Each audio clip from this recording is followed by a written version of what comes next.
Raja Pedang, Jilid 10 Episode 1, karya Asmaraman S. Ho Ping Ho. Dua orang perampok itu dengan mulut menyeringai sudah menghampiri Tan Sam dan Tan Hok dengan sikap mengancam sekali. Tan Hok nampak tenang saja karena kebodohannya, agaknya tidak mengerti bahwa dirinya terancam. Akan tetapi Tan Sam nampak ketakutan. "Hei, kalian ini mau apa? Dan perak-perak itu, aku yang menang mengapa diambil? Kau dan pembantumu akan kami bunuh," bentak perampok yang menghadapinya. "Aduh, kenapa begitu? Jangan," si tua mengeluh, lalu menengok kepada Tan Hok. "Celaka, Hok Ji, belum sampai ke neraka sudah bertemu setan-setan pencabut nyawa di bumi." Melihat sikap ketakutan ini, dua orang itu makin gembira dan sombong. "Kau takut? Hayo lekas minta ampun." Tan Sam melirik ke arah pembantunya.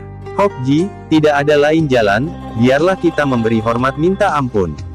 Lalu menjura dan mengangkat kedua kepalan tangan ke depan dada, diikuti oleh Tan Hok. Terjadi hal aneh. Dua orang perampok yang menghadapi kakek dan pembantunya ini tiba-tiba terhuyung mundur seakan-akan tubuh mereka ditiup angin keras dari depan. Semua orang terheran-heran dan dua orang perampok itu makin marah.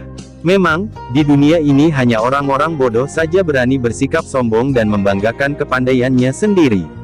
Makin sombong dia, makin bodohlah dia sesungguhnya, bodoh karena mengira bahwa di dunia ini hanya merekalah orang-orang pandai.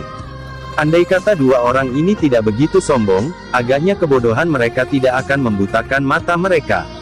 "Keparat, jangan main-main. Sekali tangan kami bergerak, pecah kepala kalian," bentak perampok yang mengancam Tan Hok. "Hayo kalian berlutut minta ampun, baru kami akan pikir-pikir untuk meringankan hukuman kalian." Kembali Tan Sam melirik ke arah Tan Hok. "Apa boleh buat, Hok Ji, mari berlutut." Keduanya lalu berlutut di depan dua orang itu dan menyoja. "Aduh, ah!" Dua orang perampok itu seperti disodok toya baja rasa ulu hati mereka. Mereka terjengkang ke belakang, roboh dan muntah darah segar. Celaka, Ang Bin Piao Tu baru sadar bahwa dua orang aneh itu sebetulnya memiliki kepandaian dan cara mereka menjura kemudian berlutut sambil mengirim serangan itu merupakan bukti bahwa mereka memiliki sinkang dan iwikang yang tinggi. Akan tetapi, juga karena kesombongannya, kepala perampok ini mengandalkan jumlah kawan yang banyak, dicabutnya goloknya sambil memberi aba-aba. "Keroyok, bunuh dua ekor anjing ini." Kawan-kawan, juga dibantu oleh Pang Kui, mencabut senjata masing-masing dan dikepunglah kakek dan pembantunya itu. Kini Tan Sam tidak mau berpura-pura lagi, lah tertawa dan berseru. "Perampok-perampok jahat pengganggu rakyat, kalau bukan Anggauta Pek Lian Pai seperti aku, siapa lagi yang akan membasminya?" Kedua tangannya bergerak dan sinar-sinar putih berkelebatan. Terdengar jerit-jerit kesakitan ketika para perampok itu, kecuali Ang Bin Piao Tu dan Pang Kui yang dapat mengelak terkena oleh sambaran Pek Lian Ting paku teratai putih. Makin terkejut hati Ang Bin Piao Tu mendengar disebutnya perkumpulan Pek Lian Pai yang sedang memberontak untuk meruntuhkan pemerintah penjajah Mongol itu. Namun dia mengandalkan kepandaian sendiri, goloknya diputar cepat dan dia menyerang kakek Tan Sam.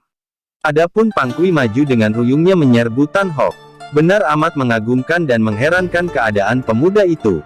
Gerakan-gerakannya tidak seperti orang pandai silat, hanya memiliki langkah-langkah kaki berdasarkan ilmu silat rendahan saja. Akan tetapi tenaga pemuda ini luar biasa sekali, baik tenaga luar maupun tenaga dalamnya. Ruyung di tangan Pang Kui yang menyambarnya, dia tangkis dengan tangan kiri sekuat tenaga dan ruyung itu patah. Saking kaget dan herannya, Pang Kui yang lebih tinggi ilmu silatnya itu kurang cepat mengelak sehingga pukulan tangan Tan Hok yang keras seperti serudukan gajah itu menyerempet pundaknya sampai patah-patah tulangnya. Pang Kui terlempar dan mengadu-adu, meringis-ringis kesakitan. Berbeda dengan Tan Hok, kakek itu ternyata memiliki gerakan yang luar biasa gesitnya. Lebih cepat daripada sambaran golok. Sampai lenyap bayangan kakek itu dikejar sinar golok. Baru berlangsung 20 jurus penyerangan kepala perampok itu, terdengar suara keras, golok terlempar menancap dinding dan tubuh kepala perampok terjengkang ke belakang, mukanya pucat karena dia sudah menderita luka pada dadanya oleh tamparan kakek yang lihai ini. Pada saat itu, tiba-tiba bertiup angin dari luar warung dan berkelebatlah bayangan yang membawa bau yang amat harum dan di lain saat Tan Sam dan Tan Hok telah berhadapan dengan seorang perempuan yang amat cantik. Mukanya putih halus dengan sepasang pipi kemerahan, mata yang mengeluarkan cahaya bening tajam membayangkan pengertian yang mendalam, bibir yang merah kadang-kadang membayangkan kekerasan penuh wibawa, akan tetapi lebih sering tersenyum penuh pikatan, pendeknya seorang wanita cantik dengan bentuk tubuh yang indah. Sukar menaksir berapa usianya. Melihat wajahnya yang segar dan bentuk tubuhnya yang padat, kiranya patut kalau ia ini berusia 18 tahun. Akan tetapi melihat sinar matanya, agaknya ia jauh lebih tua daripada itu.